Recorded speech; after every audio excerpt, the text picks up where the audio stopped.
चुनाव से जुड़े मुद्दों पर हमारी खास पेशकश चुनावी क्लास में आप सभी का स्वागत है। मैं हूं राजीव ढोंडियाल और आप देख रहे हैं चुनाव आज तक। जहां चाह वहां राह और जहां मतदाता पोलिंग बूथ पर ना पहुंच पाए तो पोलिंग बूथ मतदाता के पास चलकर आता है। यह बात भारत के निर्वाचन आयोग ने तब कही थी जब उसने पोस्टल बैलेट की शुरुआत की थी। पोस्टल बैलेट देश के चुनाव आयोग की वो खास व्यवस्था है जो कुछ विशेष श्रेणी के लोगों को मुहैया करवाई जाती है। जो लोग मतदान के दिन किन्हीं जायज कारणों से उपलब्ध नहीं हो पाते हैं वो इस व्यवस्था का लाभ उठा सकते हैं। अभी कर्नाटक में विधानसभा चुनाव होने वाले हैं। ऐसे में हमें यह जान लेना जरूरी है कि आखिर वो कौन कौन से लोग इस चुनाव में पोस्टल बैलेट के जरिए मतदान करेंगे। तो आपको बता दें कि चुनावों में कुछ लोग जैसे सेना, नौसेना और वायुसेना यानी कि सशस्त्र बलों के सदस्य, राज्य के बाहर तैनात पुलिस बल के सदस्य, चुनाव ड्यूटी में तैनात कर्मचारी, देश के बाहर कार्यरत सरकारी अधिकारी और प्रिवेंटिव डिटेंशन में रहने वाले लोग मतदान नहीं कर पाते हैं। पोस्टल बैलेट की सुविधा इन्हीं वोटर्स के लिए है और इसके अलावा कर्नाटक में 80 साल से ज्यादा उम्र के लोगों और दिव्यांगों के लिए भी यह सुविधा चुनाव आयोग के द्वारा शुरू की गई है। हालांकि इसके लिए पहले रजिस्ट्रेशन करवाना पड़ता है। कर्नाटक में दिव्यांगों के लिए एक मोबाइल एप्लीकेशन सक्षम शुरू की गई है जिसमें वो लॉग इन कर सकते हैं और मतदान करने की सुविधा का चयन कर सकते हैं। इस श्रेणी के मतदाताओं को एब्सेंटी कैटेगरी या एब्सेंटी वोटर्स कहा जाता है। पोस्टल बैलेट के जरिए वोट डालने का अधिकार चुनाव नियमावली 1961 के नियम 23 में संशोधन करके मिला हुआ है।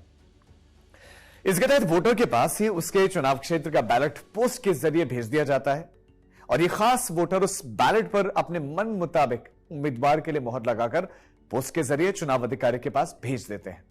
अब इसके लिए मतदाताओं को 12D फॉर्म भरकर अपने इलाके के रिटर्निंग ऑफिसर को देना होता है।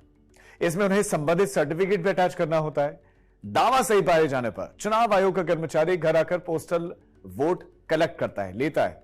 अर्धसैनिक बल, चुनाव ड्यूटी पर मौजूद लोग, देश के बाहर तैनात सरकारी कर्मचारी जैसों को पहले डाक के जरिए ही यह वोट भेजा जाता था, लेकिन यह प्रक्रिया काफी धीमी होने की वजह से वोटिंग काफी कम होती है। अब चुनाव आयोग electronically transmitted postal ballot system या ETPBS के जरिए लोगों तक उनके चुनाव क्षेत्र के हिसाब से बैलेट पहुंचाते हैं। इसमें चुनाव आयोग एक ईमेल के जरिए पोस्टल बैलेट भेजता है।